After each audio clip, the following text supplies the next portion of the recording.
Step 3 of our quick setup wizard involves setting up the operator extension. By default, the operator extension is 0.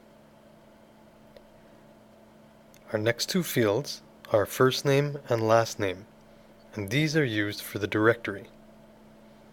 Then we have a description field used in the online account, a ring to number where you want the forwarded call to go to,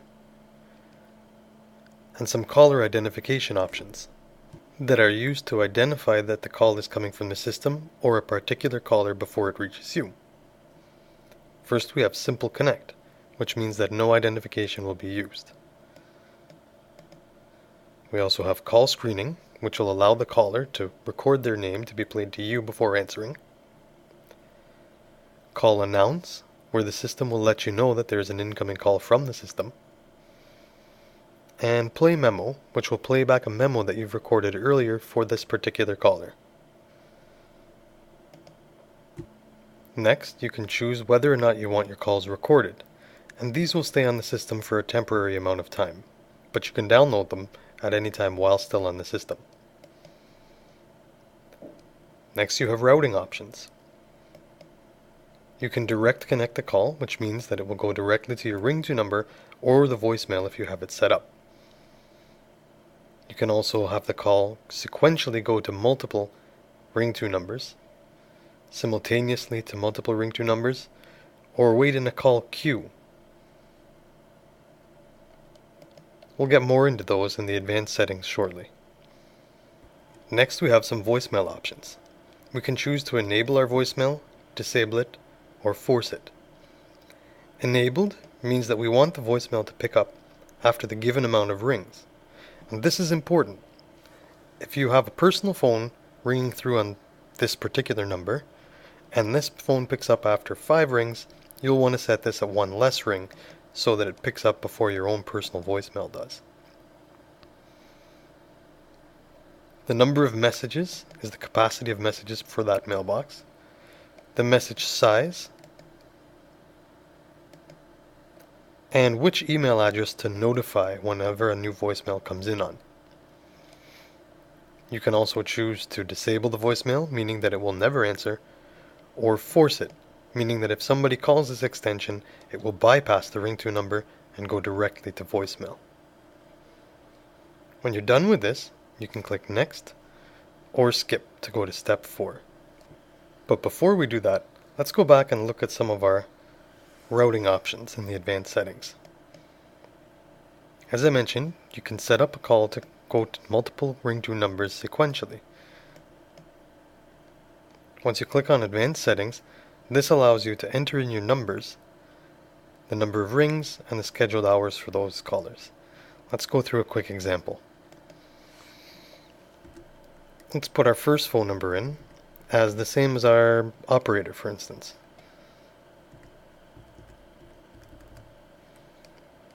Our second attendant,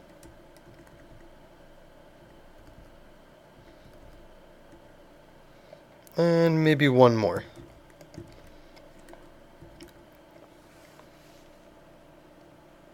Now let's say our first person only answers the calls on Mondays, Tuesdays, and Wednesdays.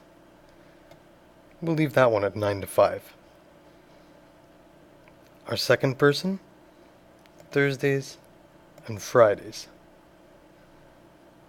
And our fourth person, we'll say there's an overlap there, answers on Wednesdays and Thursdays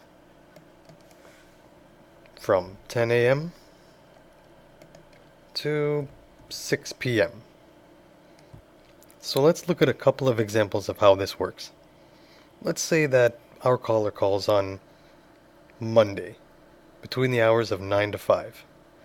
On Monday, as you can see, it'll go to this ring-to number for 2 rings, and then it'll go to the voicemail if that voicemail is enabled. If it's not, the call will be hung up. Let's look at Wednesday. Wednesday between 9 to 5 and 10 to 6. These 2 operators are available.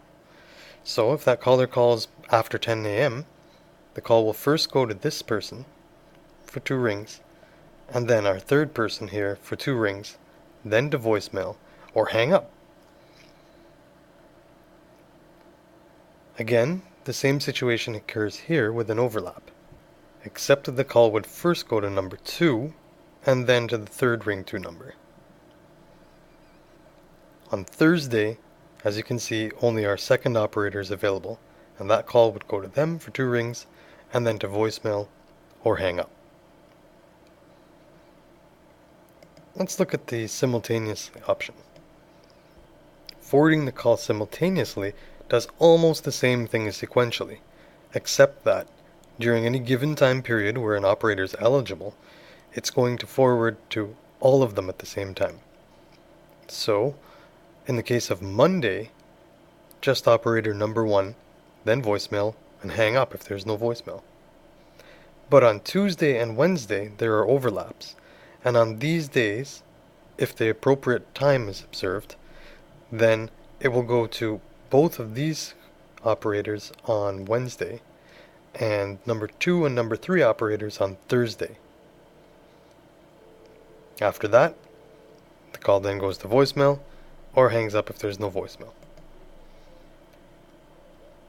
Lastly, we have queue call, and that places our callers into a queue until an operator is available.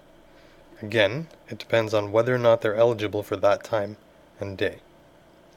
And when that's all complete, you can go to step 4 by clicking Next, or if you don't want to make any changes, click Skip.